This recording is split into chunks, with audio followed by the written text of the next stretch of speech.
মৌসুমী বায়ুর প্রভাবে সারা দেশে বৃষ্টিপাত হচ্ছে। দেশের কিছু কিছু অঞ্চলে ভারী থেকে অতি ভারী বর্ষণ হচ্ছে। আর এরই মধ্যে আবারও বৃষ্টি ও ঝড়ের খবর জানালো আবহাওয়া অধিদপ্তর। আগামী 24 ঘন্টায় ঢাকা সহ দেশের 4 বিভাগে অতি ভারী বৃষ্টির আভাসের পাশাপাশি সারা দেশেই বৃষ্টি হতে পারে বলে জানিয়েছে সংস্থাটি।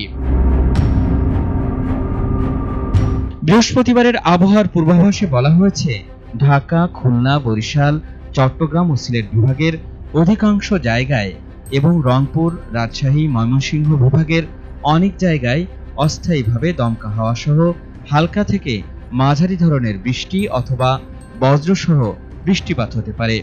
সেই সঙ্গে ঢাকা, খুলনা, বরিশাল ও চট্টগ্রাম বিভাগের কোথাও কোথাও মাঝারি ধরনের ভারী থেকে অতি ভারী বর্ষণ হতে পারে।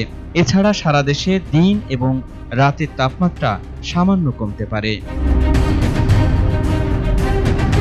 এদিকে আগামী কয়েকদিনের আবহাওয়ার পূর্বাভাসে আবহাওয়া অফিস জানিয়েছে, শুক্রবার সন্ধ্যা 6টা থেকে পরবর্তী 24 ঘন্টায় ঢাকা, খুলনা, বরিশাল, চট্টগ্রাম ও সিলেট বিভাগের অধিকাংশ জায়গায় এবং রংপুর, রাজশাহী ও ময়মনসিংহ বিভাগের অনেক জায়গায় অস্থায়ীভাবে দমকা হাওয়া সহ হালকা থেকে মাঝারি ধরনের বৃষ্টি অথবা বজ্রসহ বৃষ্টিপাত হতে পারে।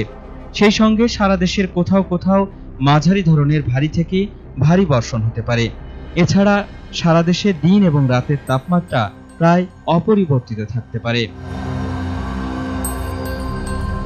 শনিবার সন্ধ্যা 6টা থেকে পরবর্তী 24 ঘন্টায় রংপুর, রাজশাহী, ময়মনসিংহ ও সিলেট বিভাগের অনেক জায়গায় এবং ঢাকা, খুলনা, বরিশাল ও চট্টগ্রাম বিভাগের কিছু কিছু জায়গায় অস্থায়ীভাবে দমকা হাওয়া সহ হালকা থেকে মাঝারি ধরনের বৃষ্টি অথবা বজ্রসহ বৃষ্টিপাত হতে পারে। সেই সঙ্গে সারা দেশের কোথাও কোথাও মাঝারি ধরনের ভারী থেকে ভারী বর্ষণ হতে পারে। এছাড়া সারা দেশে দিন এবং রাতের তাপমাত্রা সামান্য বাড়তে পারে। রোববার সন্ধ্যা 6টা থেকে পরবর্তী 24 ঘন্টায় রংপুর, রাজশাহী, ময়মনসিংহ ও সিলেট বিভাগের অনেক জায়গায় এবং ঢাকা, খুলনা, বরিশাল ও চট্টগ্রাম বিভাগের কিছু কিছু জায়গায় অস্থায়ীভাবে দমকা হাওয়া সহ হালকা থেকে মাঝারি ধরনের বৃষ্টি অথবা বজ্রসহ বৃষ্টিপাত হতে পারে। সেই সঙ্গে সারা দেশের কোথাও কোথাও মাঝারি ধরনের ভারী থেকে ভারী বর্ষণ হতে পারে এবং সারা দেশে দিন এবং রাতের তাপমাত্রা সামান্য বাড়তে পারে। এছাড়া আগামী 5 দিনের শেষের দিকে বৃষ্টিপাতের প্রবণতা বাড়তে পারে বলে জানিয়েছে আবহাওয়া অফিস।